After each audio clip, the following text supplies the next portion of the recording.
Okay, good morning, everyone. Before we begin our study, let's begin with a word of prayer. Dear Father in heaven, we invite your Spirit's presence here. You know the needs that each of us have. You know our families, our loved ones, our friends, the people that we come in contact with, and the people that are upon our hearts. We ask that you can be with them today. We ask for your Holy Spirit to reveal to us our need of you and to show your mercy, grace, and power in our lives. We ask that as we continue this study, as we look at the paper by David H. Thiele, that we can have a clear understanding. We pray for him, and we pray for all who are searching for truth, watching these videos. We ask, Lord, that your Spirit can work in their lives in a powerful way. Be with us now, we pray and ask in Jesus' name. Amen. Well, good morning again. So, yesterday, we were looking at what Thiele was saying about James White and Weir. So this is a critique of Weir, but it's also a critique of James White, which I find kind of odd that, because usually what people try to do is, well, they try not to be critical of James White. Now, so we're going to be looking at what James White says. I'm not sure if we're going to get all the way to what Ellen White says about the Eastern question and so on. But we had sort of finished off with this statement from the Spirit of Prophecy, which we're all familiar with. This is from Selected Messages, book 2, page 109. Right. So this statement, we'll start here and we'll just continue sort of reading over where we had already read. All that God has in prophetic history specified to be fulfilled in the past has been, and all that is yet to come in its order will be. Now, when we take this sentence here, it just says that we're in the stream of prophecy. Some is been fulfilled, and some is unfulfilled. And it comes in its order, right? Now, we know that Thiele's going to modify this statement. He's going to interpret it differently than I would take it. Daniel, God's prophet, stands in his place. John stands in his place. And in the Revelation, the line of the tribe of Judah has opened to the students of prophecy, the book of Daniel. And thus is Daniel standing in his place. He bears his testimony, that which the Lord revealed to him in vision, of the great and solemn events which we must know as we stand in the very threshold of their fulfillment. Now, we know that this is a commentary on Daniel standing in his lot, right? Daniel standing in his lot or in his place. And this has to do with the understanding of the book of Daniel. So Daniel stands in his lot or stands in his place. How? How does Daniel stand in his lot or in his place? What is Ellen White saying about that? What does that mean? But go thy way till the end be, for thou shalt rest and stand in thy lot at the end of the days. So how is Ellen White applying that Daniel standing in his lot? Anyone? Nobody wants to answer that question? Or nobody knows the answer? I could guess at it. Okay. I'm assuming it's talking about his prophecy standing in the lot in the last days. Right. So it has to do with his prophecies, the time in which they are fulfilled, right? So if he's going to stand in his lot at the end of the days, that is at the end of the 1290 days, right? In that period between the 1290 and the 1335 that are mentioned in verse 11 and 12. In verse 13, it says, go thy way, for thou shalt stand in the lot at the end of the days. Means really at the period of time there in between 1798 and 1844. That's where he stands in his lot. But of course, his prophecies were fulfilled in that period, right? He bears his testimony, that which the Lord revealed to him in vision of the great and solemn events which we must know as we stand in the very threshold of their fulfillment. So we can see that there's their fulfillment there, right, in Millerite history. But we are at the time of the end. So we are in the time in which Daniel's prophecies are being fulfilled, even though, we're past 1844. So it's at that period where his prophecies are opened up, right? So now we understand his prophecies, but there are some things that are still not fulfilled, right? So even though those prophetic periods come to an end, there are still things that are to be fulfilled. That which is yet to come will be fulfilled in its order. So in history and prophecy, the word of God portrays the long continued conflict between truth and error. The conflict is yet in progress. Those things which have been will be repeated.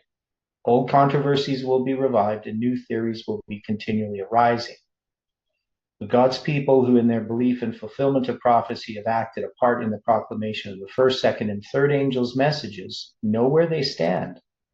They have an experience that is more precious than fine gold. They are to stand firm as a rock, holding the beginning of their confidence steadfast unto the end.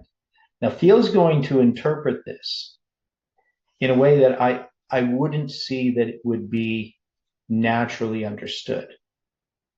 Okay, so he says, with the assurance that all prophecy that remains unfulfilled will be fulfilled in its proper order, we can persevere through troubling controversies, whether they be revived or new.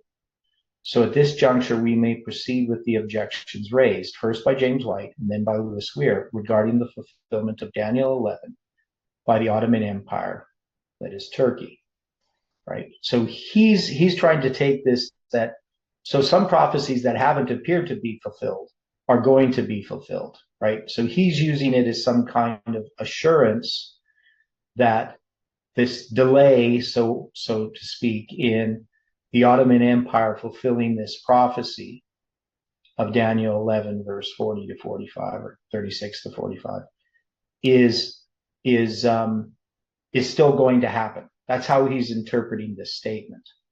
Okay, so he says, James White lays the groundwork for future doubts by those who would look to circumstances that appear overwhelmingly impossible to finite minds and feel that what has been presented as fulfilled prophecy had turned to rot and worms and therefore must be a false interpretation.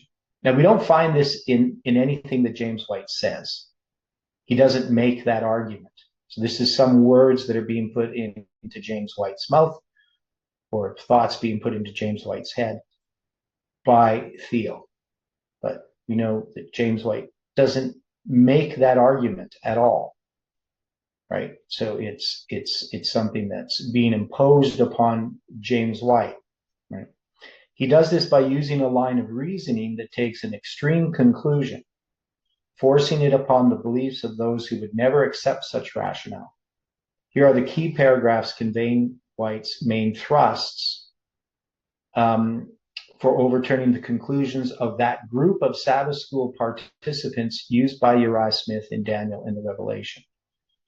So you can see here, and as I said in the end of the study yesterday, it's highly polemical language. There's just all kinds of emotionally loaded verbiage, right?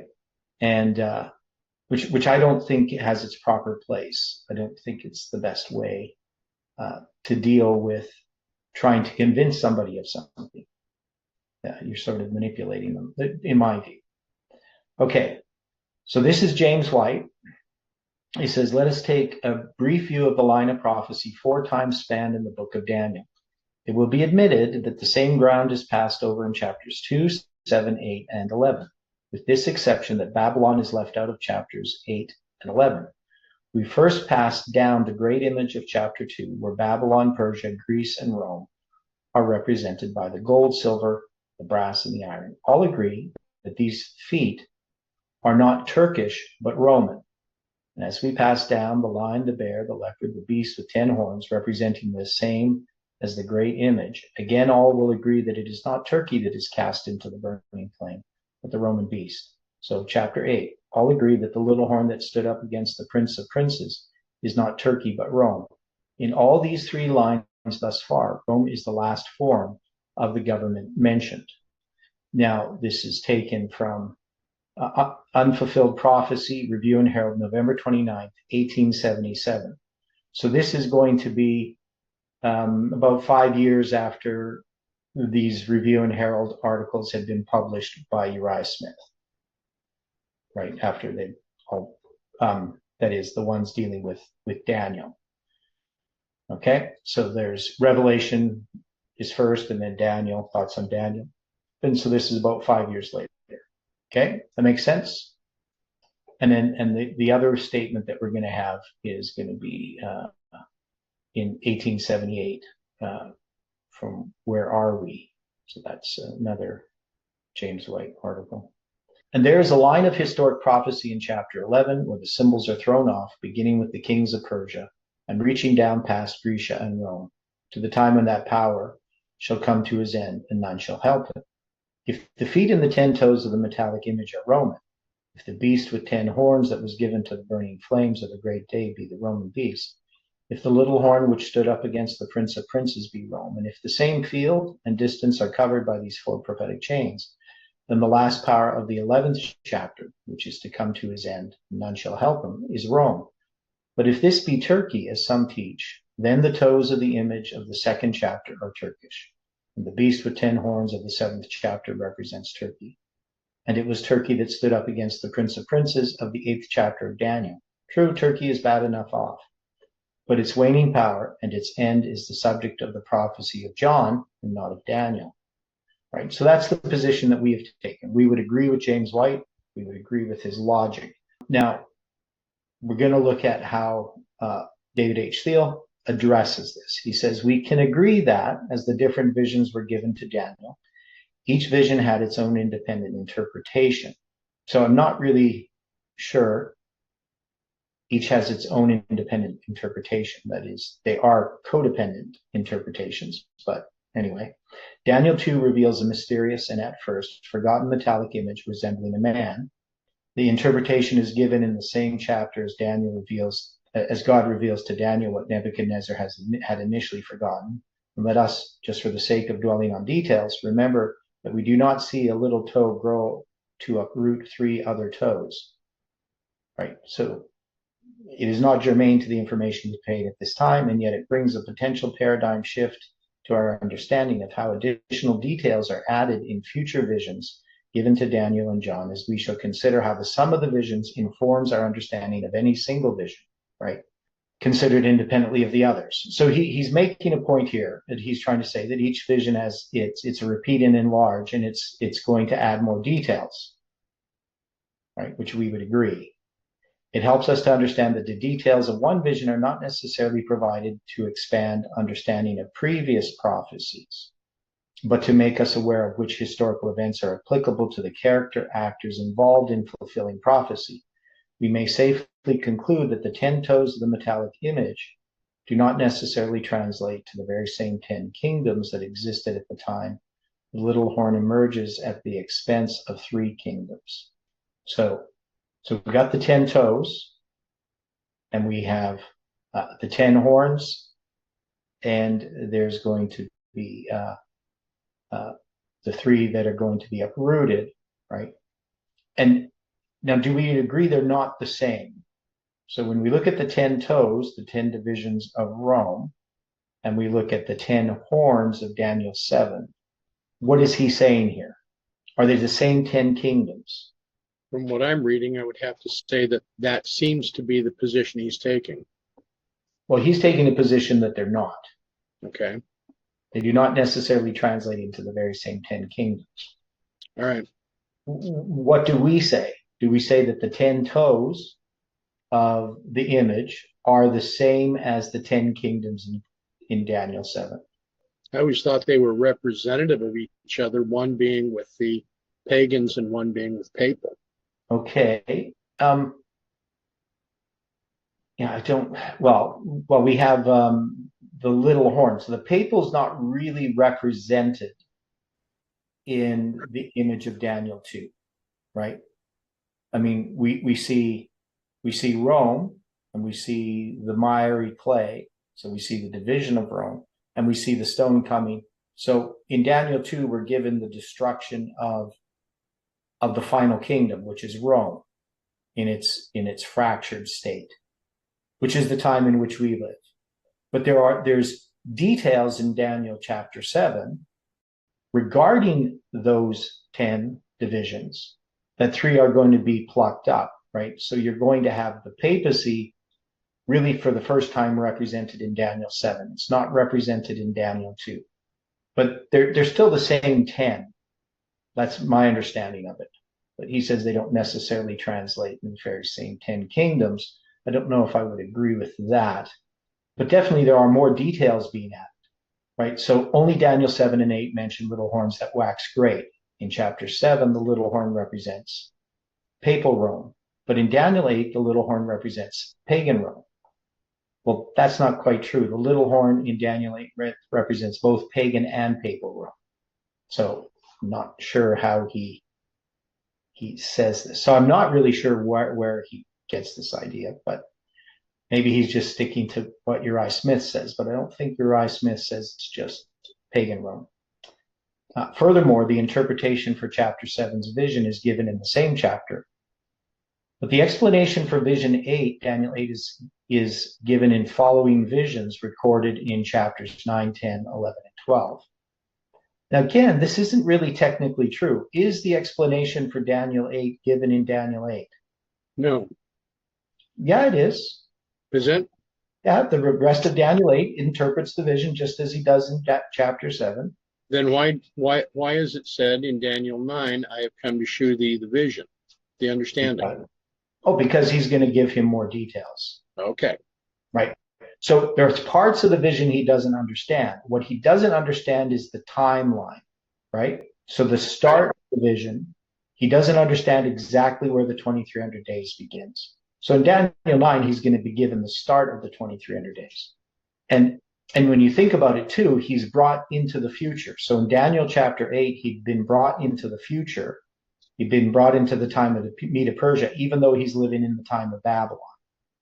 So in Daniel chapter 9, he's going to be given that part of the explanation, the starting point. Why? So, because we know in chapter 8, he doesn't fully understand it. 19 years later, he's going to be given the starting point, which is still going to be future from his time, right? I mean, it's going to be 457. Okay.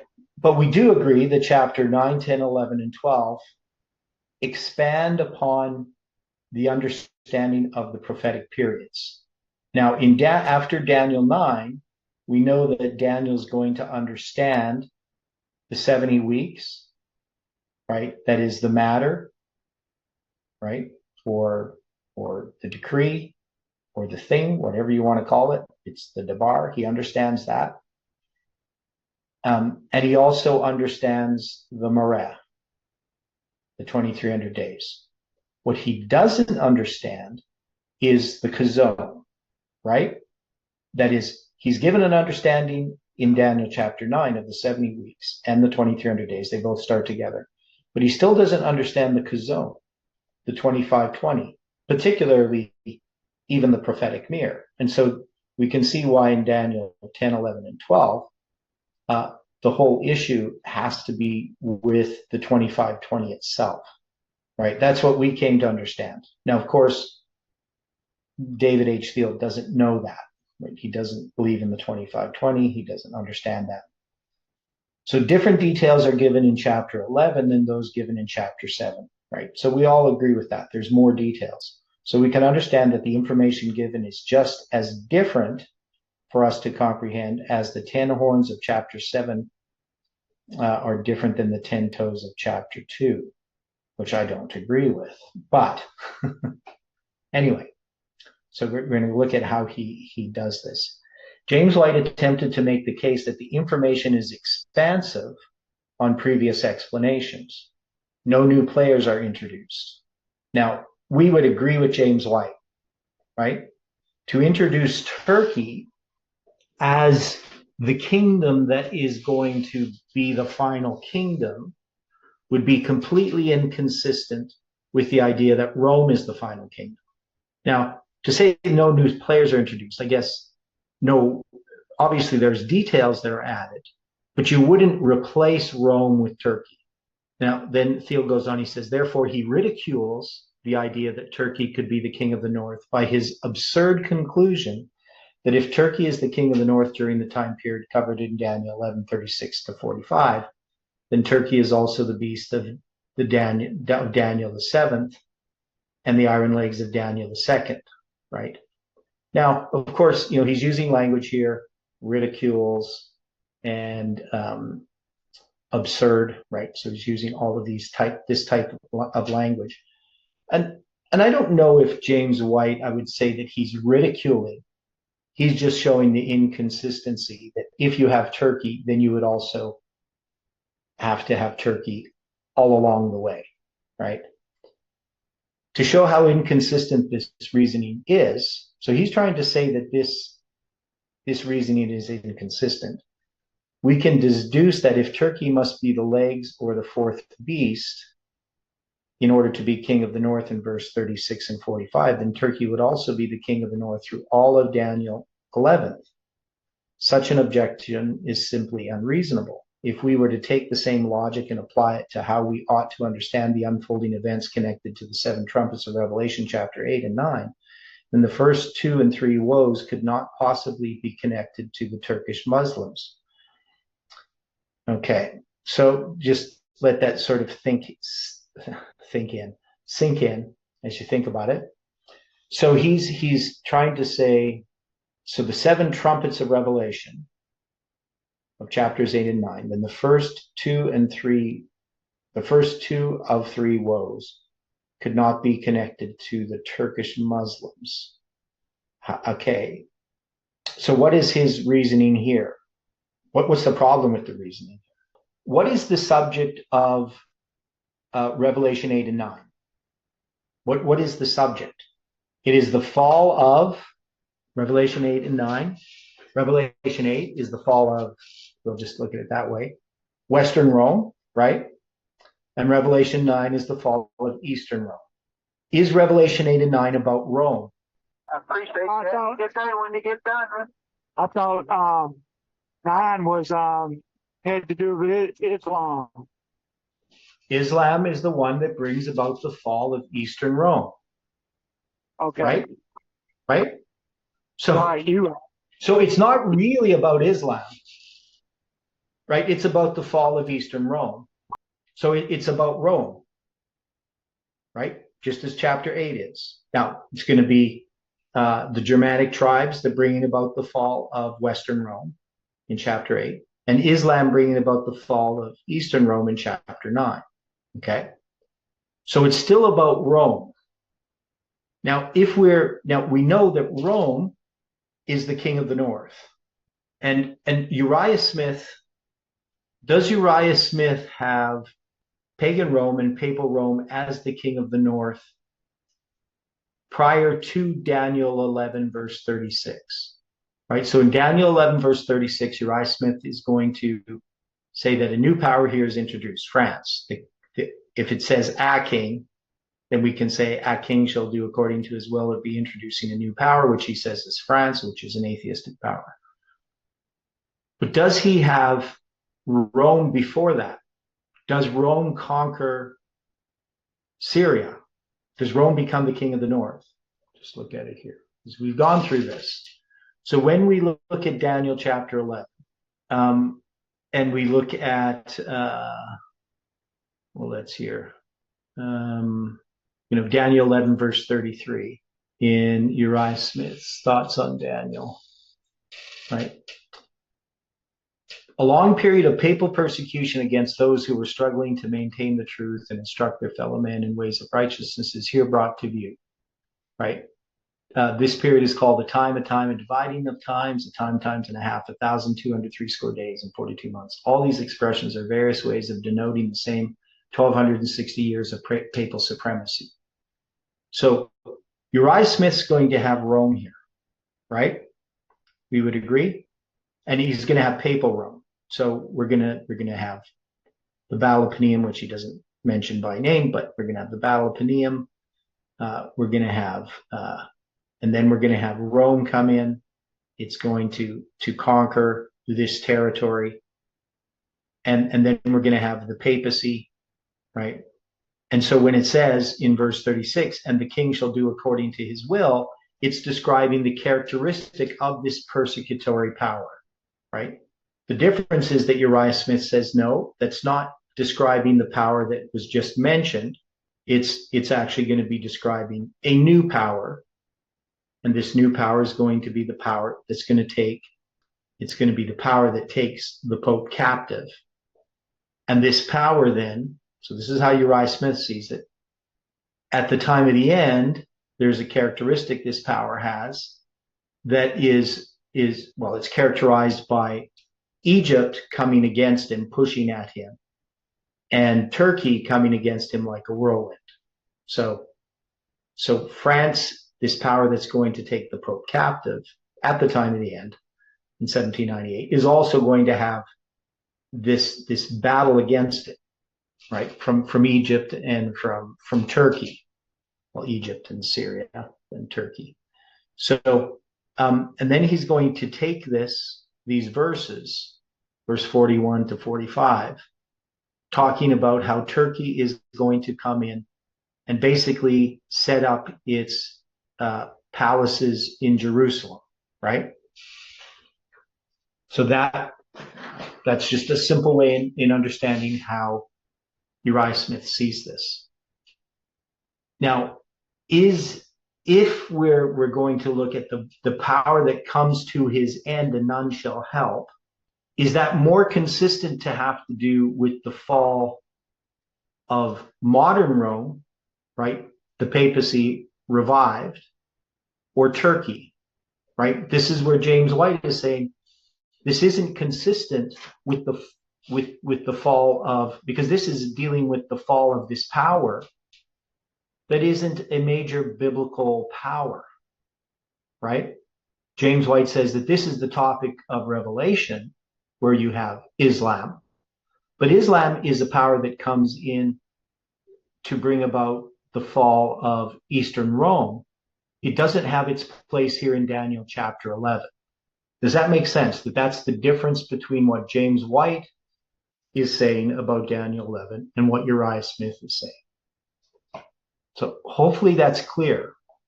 So this argument that Thiele makes isn't actually, it's not really a good argument, because he's arguing something quite different than what James White is arguing, right? You wouldn't take this logic and say, no, that because in James White, he has Rome there, right? And because Revelation 8 and 9 are about Rome. So you wouldn't say, well, and of course, the two, and it's really Revelation 9, because in Revelation chapter 8, there isn't the first woe, it's in chapter 9. So the two woes are obviously connected to Islam, right? To the Ottoman Empire. It's not inconsistent.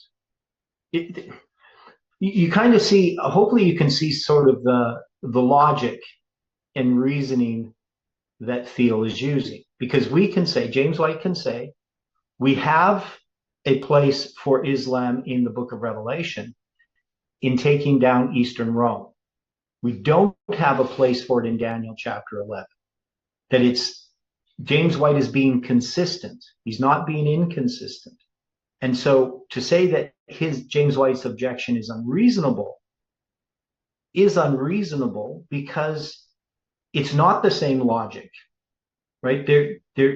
He's comparing apples and oranges. You see what I'm saying?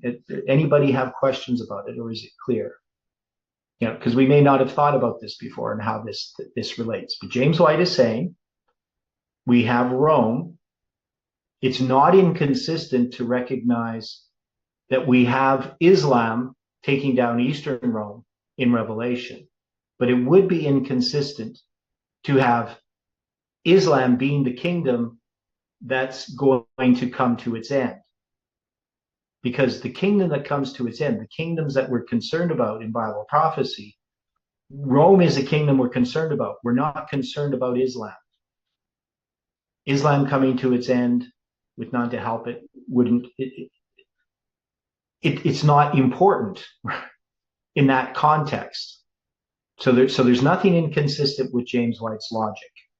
The fact that in Revelation we have Islam is consistent with the idea that we don't have Islam in Daniel chapter 11. Okay, so hopefully, I didn't get any feedback there, so I don't know if you guys understand it or not. Okay, it is not enough to push a scarecrow down by creating a row of straw men to fall like dominoes, as James White did. Okay, I have no idea what that sentence means. It's, unfortunately, I would have to almost call that a word salad. Well, it's some kind of mixed metaphor.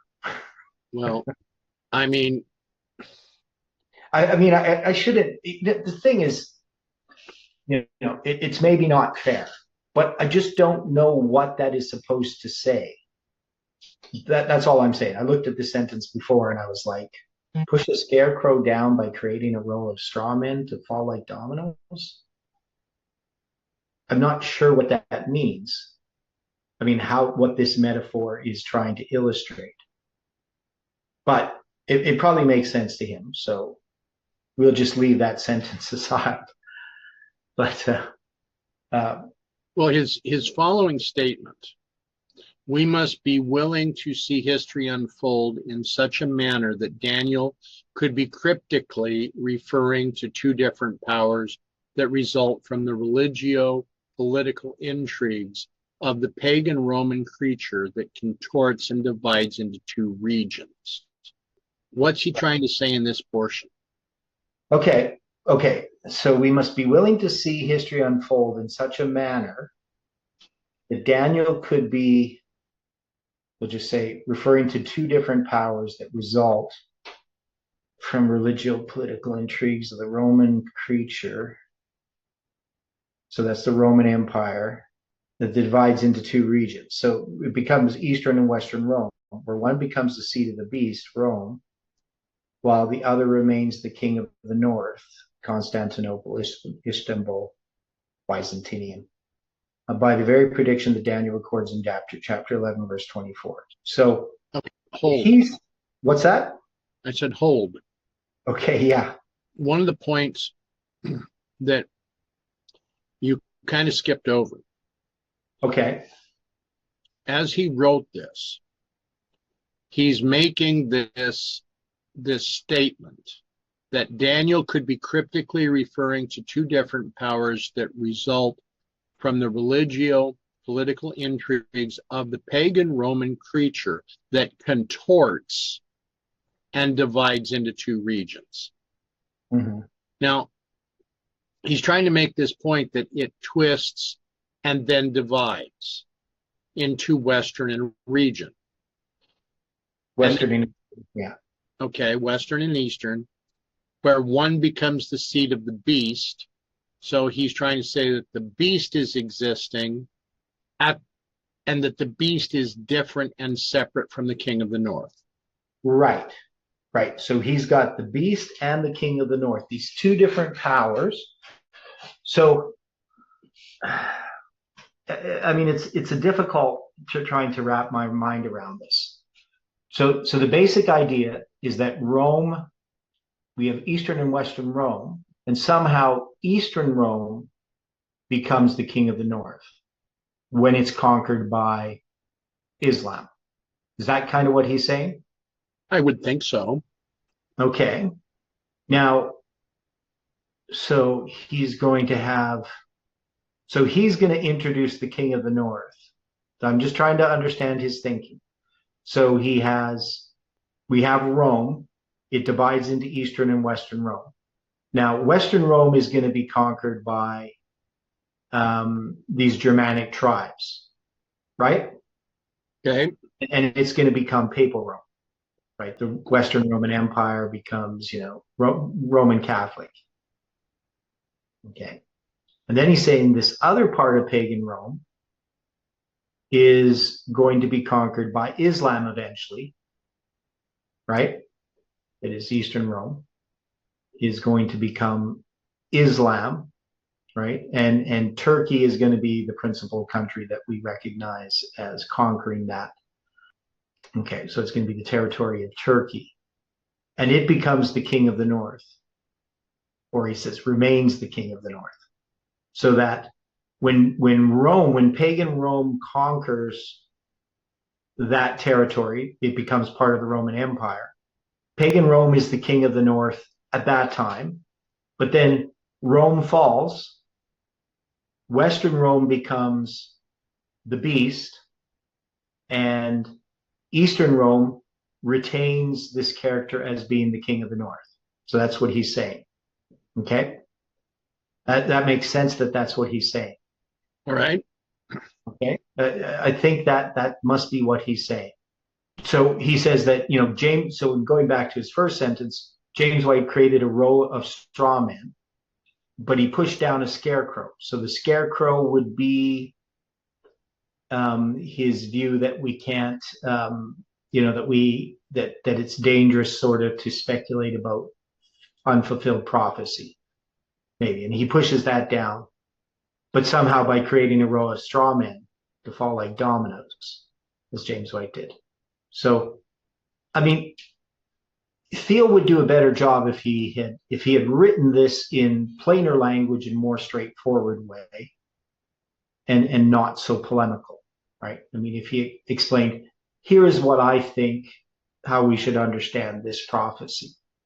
And if he had done it in that way, one is it'd be easier to evaluate his ideas, but we I think for the first time we get his idea here on how he understands this.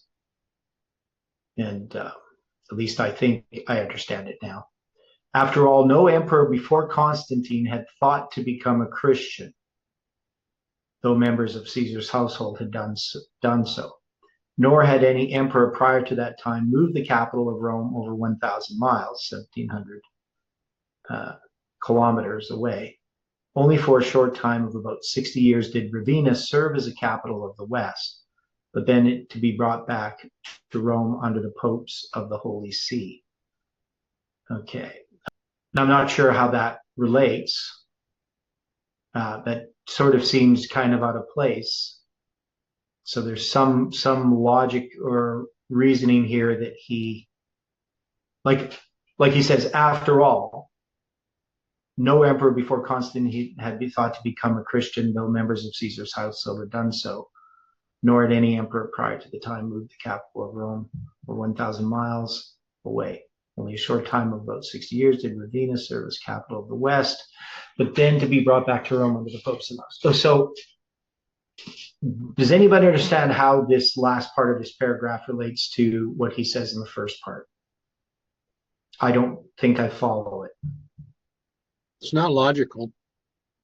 Okay, it doesn't seem like, after all, it doesn't follow as after all. Okay, so I'm not sure I understand it. So, I mean, that could be a problem on my part. It could be partly a problem on his part on communicating what he means. But I don't see it following. Like, it doesn't seem to connect.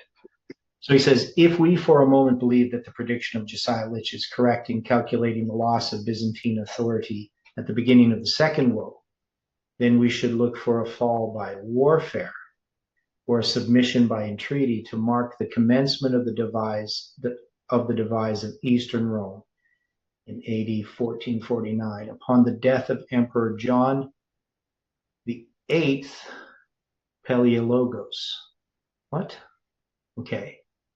There were no truly uncontested successors to assume the role of Roman-held lands under the domain of Constantinople, because John had no children. One of his brothers, Constantine Dracosis, Paleologos, Constantine Diacosis, then sent letter by envoy to Murad II, aka Amurath, the Turkish Sultan, in order to rule Byzantium by permission of the Ottomans. The reason for this is because the other of John's brothers, Demetrius Paleologos, had the support of both the Orthodox and Catholic churches. This point is extremely important because Constantine Dracosis did not send the envoy to Rome, where popes for centuries claimed the right to grant to men crowns and authority to rule, for fear that the decision would go against him. And so he obtained his authority to rule from the Ottomans, right? So the 4 Turkish sultans.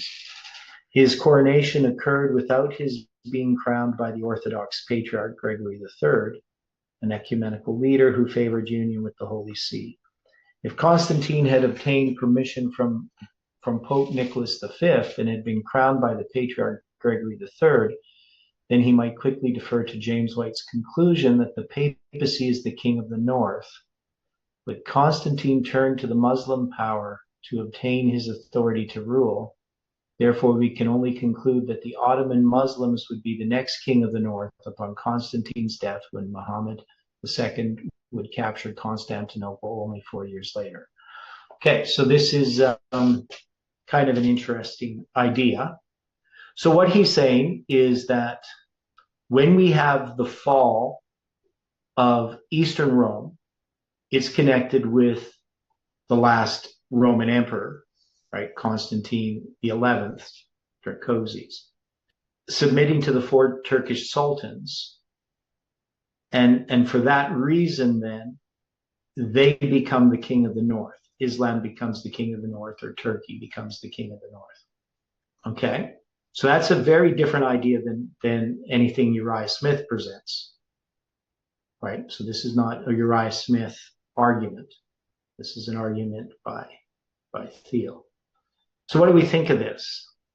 I mean, it's quite a different idea. It'd be nice if he had, presented this sort of argument without all of this other stuff. I think he's reaching. He is truly reaching to support his premise. Now, it's a good idea, yes, but yeah, how can this be said to be affecting the situation of all nations? I mean, we're looking strictly at this with Eastern Rome, that Eastern Rome, which is at this point soon to disappear from the world stage, is not fully in control of 3 geographical areas as we have presented and has been presented multiple times in the past. Right. So it's an intriguing little idea. Right. But there are some major problems. So one is, we know that the papacy is the power that arises here. Right? Agreed. Right. So the papacy has already been there. Right. So we know the papacy was there in the 6th century at the time that Islam arose. Right. There's sort of papacies a bit earlier, but because we're going to have Muhammad in whatever that year is. His flight is going to be 622, right? We have the papacy in 538. So 100 years earlier, before Islam exists, the papacy is already in place. Now, when we're dealing here with Turkey later, right, 1449, we would say already that Rome has been the king of the north, right? Rome conquered that whole area, right? The Roman Empire. And the papacy has already arisen. Now we could say, well, the papacy arose in the West, right? So what he's arguing is that the papacy is in the West, but this is a kingdom in the East, right? And so he's going to argue that this kingdom arises, Turkey, that becomes the king of the North, rather than the papacy being the king of the North. But if we look at what's in Revelation, do we see Islam taking that position? I don't see it. Yeah, I mean, I don't see it. I think it's kind of a clever sort of argument, but it doesn't stand when we look at everything. Now, to say it's the king of the north, so Uriah Smith's argument was basically, since it's that territory, it has to stay the territory of the king of the north, right? So whoever has that territory is the king of the north. Right. And since Turkey gets that territory, it becomes the king of the north. But but we also have to look at other lines and how they're connected. So James White, of course, is using this broader idea that it's always Rome that comes to its end, right? The papacy, the beast comes to his end. Do we have in Revelation where we see Turkey coming to its end? Or are we going to argue that, the dragon, the beast, and the false prophet, that, is he going to argue that that's not, whether maybe it's the dragon power that's Turkey? I don't know. You understand what I'm saying? Yeah, I get it. Yeah. So we see that Rome is that final kingdom. We don't see that in this interpretation of Daniel chapter 11. But this idea that we split Eastern and Western Rome and one becomes the beast and one becomes the king of the north, then you would have quite a different interpretation in Revelation. And I don't know what his interpretation of Revelation is, whether he follows Uriah Smith or, something different. But it is kind of clever. I mean, it's kind of an interesting take. Okay, so he says the papacy never really had any civic authority over Byzantium. 4 centuries earlier, we would note that Pope Gregory VII excommunicated and deposed kings for transgressions against the Holy See.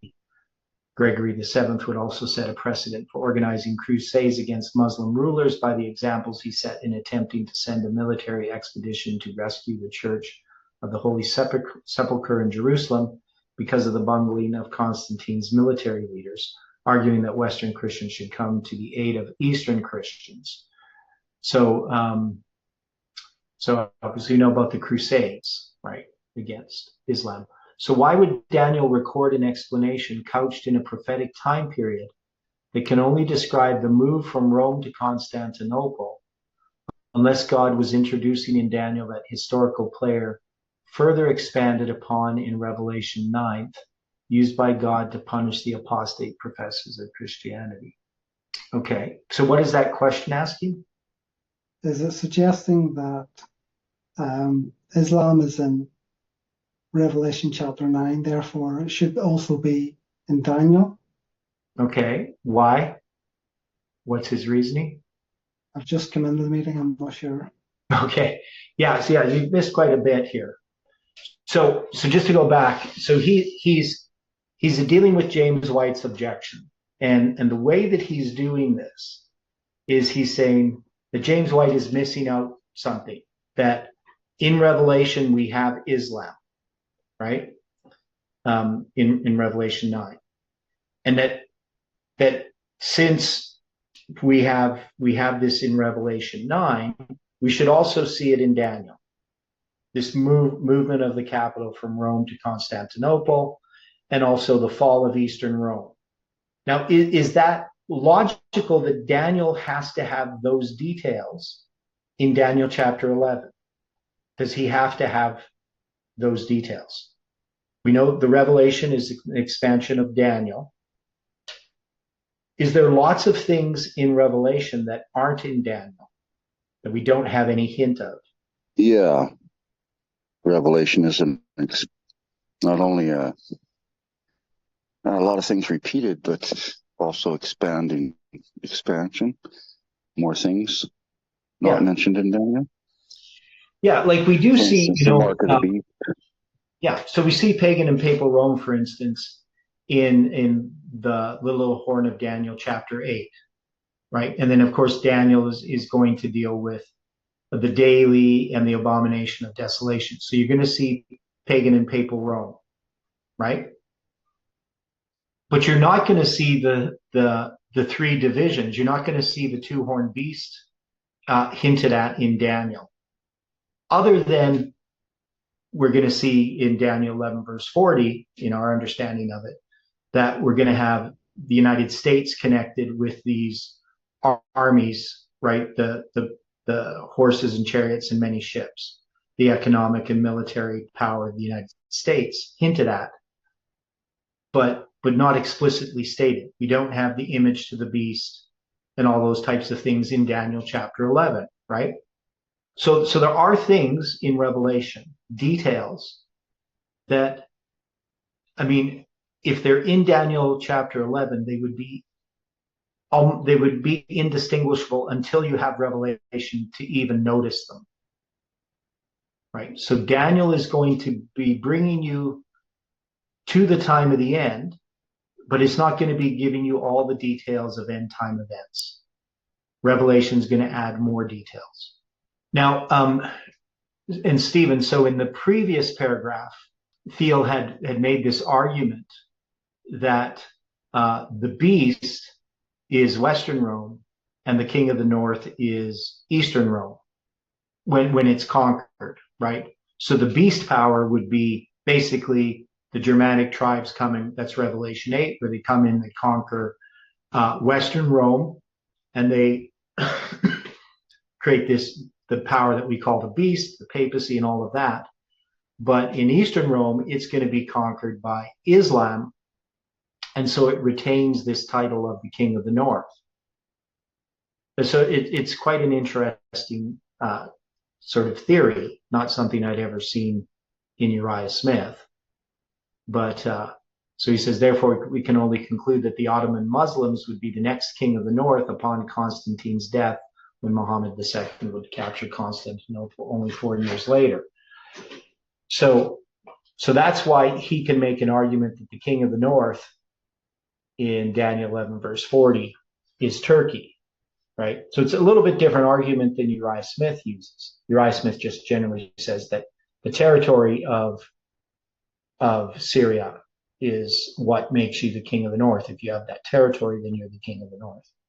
So Daniel has this prophetic time period that describes the move from Rome to Constantinople, but that we need to have, according to Thiele, we need to have what's expanded in Revelation 9. We need to have that placed in Daniel.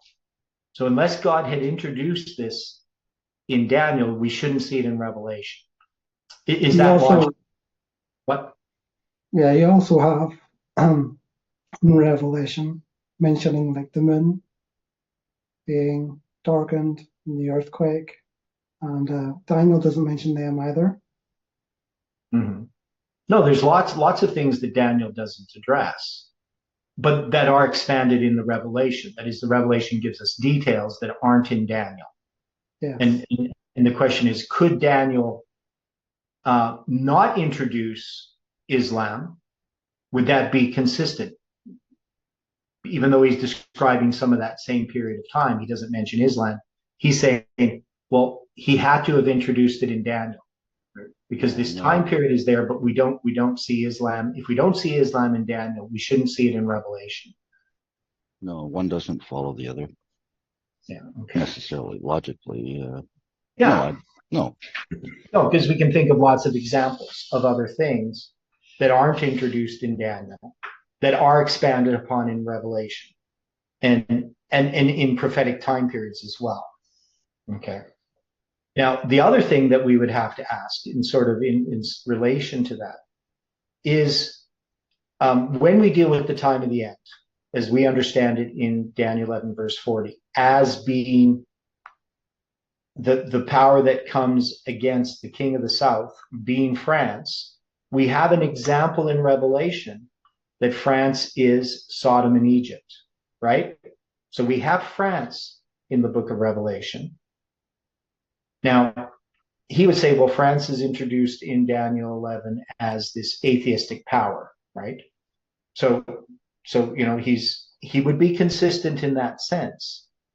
But then when we have the time of the end and the event, why would we have Egypt coming against France and Turkey coming against France as the event that marks the time of the end, rather than France, the king of the south, coming against the papacy? You understand the question? Mm-hmm. Yeah. So he has an event, Smith does, and Thiele does as well, that is marking the time of the end, but is not the event that marks the time of the end. right? Because we would say the event that marks the time of the end is the Pope being taken captive. And yet that's not going to be described in Daniel 11, verse 40, according to Smith. What's going to Right. be described is well, it's actually France coming against Egypt. So he's saying that the pushing is a weak resistance against France, and then Turkey coming against France like a whirlwind. But the event that marks the time of the end is the king of the south pushing at the king of the north, which is the papacy. That's the word push. consistent. The What's word that? push. The word push is, he's saying, slightly resisting. Isn't the word Weak push resistance. quite? Isn't it quite a strong word? Yes, to push? It's the same word that when Medo Persia pushes in Daniel chapter 8, the ram pushes, right? Okay, yeah, Right. that's overtakes, not just slight resistance. Yeah. The word push is to push, thrust, gore, to engage in thrusting, to wage war, right? Nagach. To gore as in a bull's horn, goring. Yeah. That's pretty Push, thrust, or gore, like pretty, with a horn. pretty powerful. Yeah. Yeah. That's a mortal wound, something, isn't it? Well, yeah, it's definitely aggressive. It's not a weak resistance of like somebody coming against you and you just kind of trying to push them away. What was the weak resistance that he's referring to? So Napoleon goes into Egypt, and Egypt fights against him. So it's actually France coming against Egypt. Egypt isn't even pushing against France. It's right. So it's defending itself. Yeah.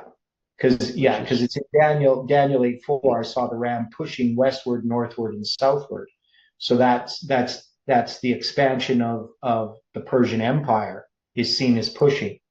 So since Egypt couldn't have been pushing against France when France was the one actually pushing against Egypt, if you wanted to do it that way, right? Right, seeking to expand France's territory. Not the other way around. Egypt's not trying to expand its territory, right? Well, but also, you do have in that history, they had landed in Egypt by the River Nile. I think they were around that area. And then the Egypt armies, the Mamluks, then sought to come to attack the French who had arrived.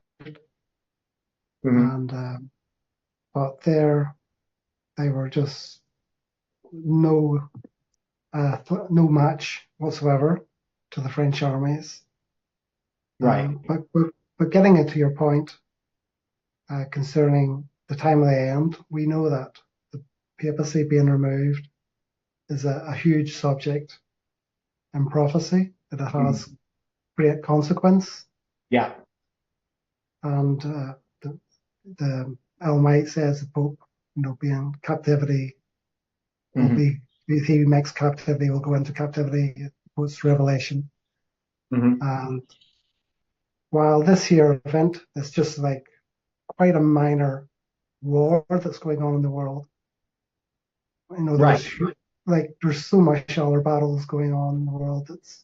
Why would it focus just in this little, a few 34 French people or whatever were killed and a few thousand Mamluks? Compared to in the scheme of things, it's just one you can fit in with the wars and rumors of wars. It's nothing of any spiritual consequence. So to try to make that the subject of Daniel 11 verse 40 is quite a narrow or quite a pitiful almost view. I think, and having spiritual discernment is it's a low level of spiritual discernment. Yeah. And we would say too, because like we're trying to look at this, fairly. now we know Uriah Smith has this view, and we're also going to look at Ellen White's statements. He's going to look at some of these statements about Uriah Smith and about the Eastern question. But at the time, this was something that people were talking about.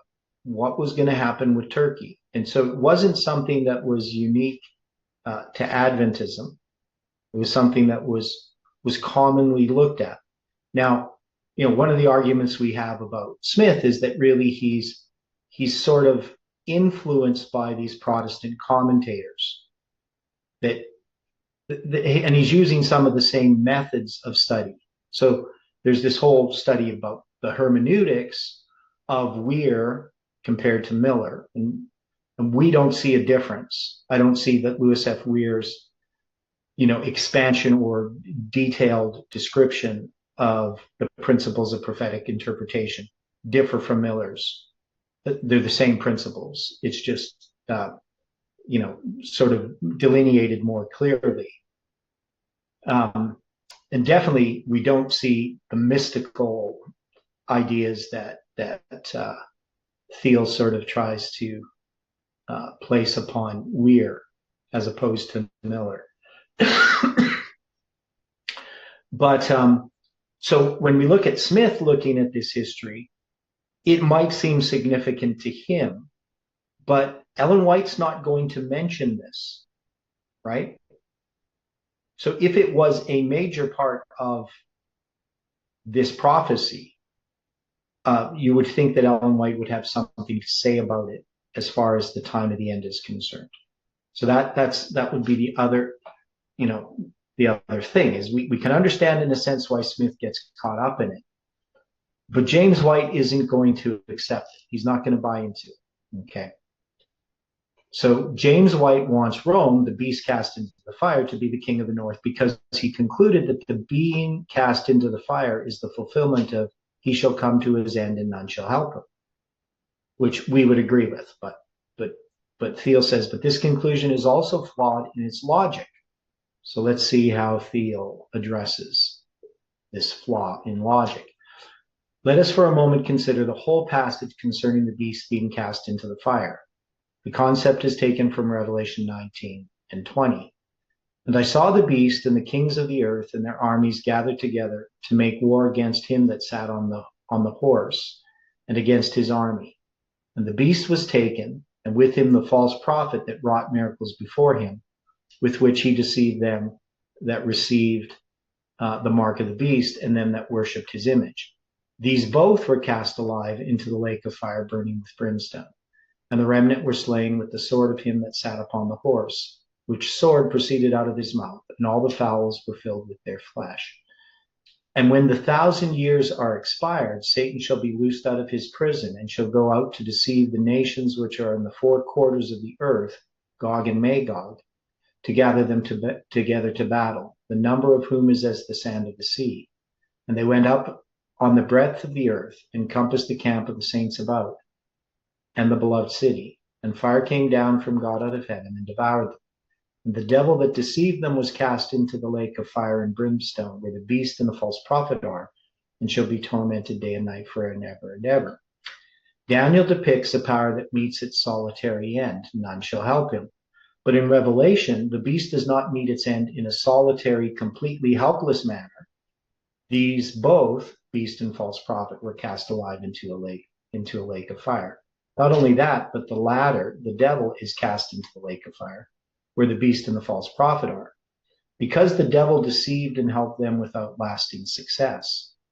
Furthermore, the end of the beast and the false prophet occurs after the time of trouble mentioned in Daniel 12, verse 1. But the language of Daniel indicates that the king of the north comes to his solitary end before Michael stands up. Okay, so there's some points here which we need to address. Lewis Weir either did not know of these important historical nuances in his defense of James White, or he did not care to make them prominent in his writings because they expose weaknesses. Rather, he begins his objections by stating, the Ottoman Empire in the past could not have been the king of the north. The Turkish Republic in the present could not be the king of the north. The facts of Turkish history will not fit the prophetic mold. Just comparing this statement with the facts just previously presented demonstrates the inadequacy of Weir's conclusion. Rather than supplying the reader with historical facts that would support his conclusion, he relies upon other arguments to make it appear that Turkish history does not fit. We shall attempt to understand the weaknesses of his arguments in their order. Okay, so before we look at those weaknesses of the arguments, has Thiele given a good argument at this point regarding what James White says about coming to his end? For instance, do we believe that Daniel 11 verse 45 is occurring before the close of probation? Well, Daniel 12 verse 1 says at that time, so it's referring to the previous verses. Okay. So it's it's within that period of verse 44, 45. Okay. Now, when it says, he shall plant the tabernacles of his palace between the seas and the glorious holy mountain, when does that occur? What is that event? That's like a church and state relationship. So it's we understand it to be the papacy, right? Between God's people, the glorious holy mountain, and the seas, right? The other people. Right? We don't take this literally as dealing with the land of Palestine. Okay. So how do we understand? That's the papacy with the Sunday law in the U.S.? Yeah. So it's going to be the whole issue of the Sunday law, right? Now, this includes all of the Sunday law, stuff that happens before the close of probation and stuff that happens after. But when it says, yet he shall come to his end and none shall help him, does that mean that occurs prior to the close of probation, or is that just referring to the ultimate end of this power? The ultimate end. That would be the ultimate end. So that means that last part of the verse does not occur prior to the close of probation in the way that we understand it, right? So we don't have to take it that because this is mentioned here in verse 45, that means he comes to his end prior to Michael standing up. We would actually look at, thus shall he come to his end, that Daniel 12 is actually an expansion of how he comes to his end, right? That Daniel is written still in this repeat and enlarge idea, still written like the Jews write. So you can't make the mistake of saying, because it says yet he shall come to his end, and none shall help him, and then at that time shall Michael stand up, that means that him coming to his end occurs before Michael standing up, right? Okay. Now the other point is that there are other powers that come to their end. So what are these other powers? The beast and the false prophet. Are either of these Turkey? No. No. Okay. So it's kind of irrelevant.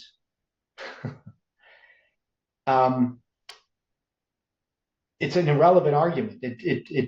I mean, if he was arguing that the false prophet was Turkey, then he could have something where we say, well, Turkey coming to its end is part of a biblical prophecy in the book of Revelation, right?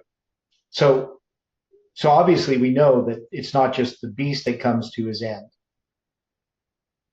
We know the false prophet comes to his end as well. Okay. Well, I don't think that's the argument he's making. Okay, what's the argument he's making then? So he's taking James White's position. Who is? Well, he's focusing on it, Thiele. Yeah, so he's focusing upon James White's position that the one that comes to his end must be the papacy in Daniel 11 verse 45, and none to help him. So yeah, it's sort of saying, it just says the papacy comes to his end. It's not saying the papacy and the armies of the papacy or something else. It's just focusing on one. Right. And then his argument then is here in Revelation, it's the papacy and the false prophet. So I think it's he's saying it's because you see in just one come to its end, in Daniel 11. Well, to that it sort of- can't be the beast and the false prophet. It would have to be some other power. Yeah, he's sort of suggesting, well, there should be two coming to their end in Daniel 11 if it was just going to be the papacy. Oh, okay. I think So that's he says it's Turkey coming to its end in Daniel 11 because it only mentions one. that's his argument. Okay. Well, okay. Well, is that a good argument? I don't think Has Daniel introduced two powers that come to their end? Right. So if we take our position is that it's just addressing Rome, the papacy coming to his end. But in the Revelation, it's going to expand on that and show that there are two powers, the beast and the image to the beast, right? The United States making an image to the beast. yes. So would we expect that Daniel would have to mention both of those powers coming to their end, even though he hasn't introduced the other one? I would not expect that. Yeah. So either way you look at it, this argument is not a good argument. Now, since he has Western Rome being the beast and Eastern Rome becoming the king of the north, I would think that in the Revelation, he would have to have Turkey as being one of those three powers. So that to me would be more logically consistent. Like if he took the position that the false prophet was Islam, then that would make sense. Or maybe the dragon power being Islam or something like that, right? If he's going to have Turkey have such a role in end time prophecy. I mean, if Turkey is going to make its capital Jerusalem before Christ returns, it would need to be more expanded on in Revelation than just being Revelation 9. Right? Does that make sense? I would be, yeah, I think I would say you would like to see it there. If it's mentioned in Turkey at the end in Daniel 11 as a major subject in prophecy, I would expect it to be a significant part of the end time events. Right. Now right at the end of the world. Yeah, and now we do see Islam. So the first and second woe we know are Islam. And then we know that the third woe is Islam. So Islam does have a role to play, but it's not the major power, right? It's not one of the beasts. It's not the beast. It's not one of those parts of Babylon that comes to its end, because the purpose of Islam is it's there to protect God's people from the Sunday law. That's the role it had historically. And that's the role that it played at 9/11, right? Which we will understand, more fully as time goes on. But maybe more of a judgment against Rome. Well, a judgment against Rome, yeah. But it also did. I mean, we've taken the position that a Sunday law would have happened sooner if it wasn't for Islam coming against 9/11. Whether we can prove that or not, I don't know. But that's a position that we've taken. That a Sunday law was in the works, 9/11 created some problems. Now, of course, it's changed the world so that, how the Sunday law would come about would be quite different in our history. But those are always what ifs, which are difficult things to answer. But I think it's a bit unfair here when he says Lewis F. Weir, and we'll come to this tomorrow in more detail, but he says that he did not know of these important historical nuances in his defense of James White. And I don't think these are historical nuances at all, right? Or he did not care to make them prominent in his writings because they expose weaknesses. Well, I don't think that that's at all what Lewis F. Weir's motives are. I just don't follow the logic here. So I have a hard time with Thiele's logic, with the way that he reasons. So he's probably a little bit different than me in how he reasons things through. But I wouldn't say that Weir is trying to pull the wool over our eyes in how he's presenting his argument. He's trying to either, he's either ignorant of these things, because I don't think he is. I mean, I think he's quite aware of both of these arguments. So to say, that he comes to a solitary, and it doesn't really follow that, because I don't think Weir would have even considered these arguments as strengths for Uriah Smith, because I don't think Uriah Smith even makes these arguments, right? So I don't see these arguments in Smith. So why would Weir, in support of James White, hide these arguments that he doesn't know about and that really don't even make sense? So he says, rather, he begins his objections by stating the Ottoman Empire in the past could not have been the king of the north. The Turkish Republic in the present could not be the king of the north. Fact of Turkish history will not fit the prophetic mold. Now, so say just comparing this statement with the facts just previously presented demonstrates the inadequacy of Weir's conclusion. Now, is this Weir's conclusion, or is this where he begins his objections? So obviously this is not all that Weir says about the topic, right? Rather than supplying the reader with historical facts that would support his conclusion, which I agree that he does. So he relies upon other arguments to make it appear that Turkish history does not fit. So he's going to look at those, and then we're going to start looking at those tomorrow, right? What these arguments of Weir are. Now, I'm not usually very satisfied with the quotes that Weir picks, or not Weir, Thiele picks regarding Weir, right? So he hasn't quoted very often from Louis F. Weir. And when he does quote, he likes to pick things that he can pick at rather than looking at all of Weir's arguments. So we're going to take a bit of time. It might take us a couple of studies to go through all of this. But we're going to go through Weir's paper as well and see what Weir actually says and what his arguments are, because his arguments are very solid. But anyway, any final thoughts before we close? Hopefully this was interesting. It's a little slow, but I think there are details that we have to address. Yeah, Stephen, you might have to watch the video over parts you missed. Okay, let's close with prayer. Dear Father in heaven, thank you for the study this morning. I pray that you can bless each person, watch over them, bring us together again to study your word. And I thank you for all the things you're doing in our lives. Help us to trust fully in you, we pray in Jesus' name. Amen.